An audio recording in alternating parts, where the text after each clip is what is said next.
नमस्कार अमरावती शहरातील नव्याने सुरू झालेल्या वैद्यकीय महाविद्यालय परिसरात डुकरांचा मुक्त संचार दिसून येत आहे।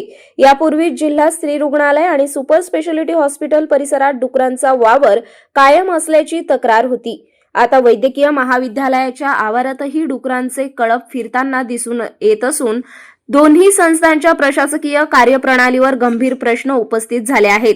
रुग्णालय आणि वैद्यकीय महाविद्यालय परिसरात तब्बल 44 सुरक्षा रक्षक तैनात आहे असून डुकरांचा प्रवेश थांबवण्यात प्रशासन अपयशी ठरत आहे। रहदारी असलेल्या या परिसरात डुक्कर वावरत असल्याने अपघाताचा धोका आणि अस्वच्छतेची समस्या अधिक गंभीर होत चाललेली आहे।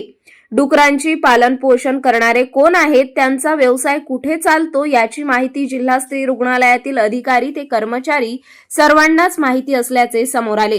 तरीही आजपर्यंत कोणतीही कारवाई करण्यात आलेली नाही। यामुळे प्रशासन हेतू परस्पर दुर्लक्ष करत असल्याची भावना नागरिकात निर्माण झाली आहे।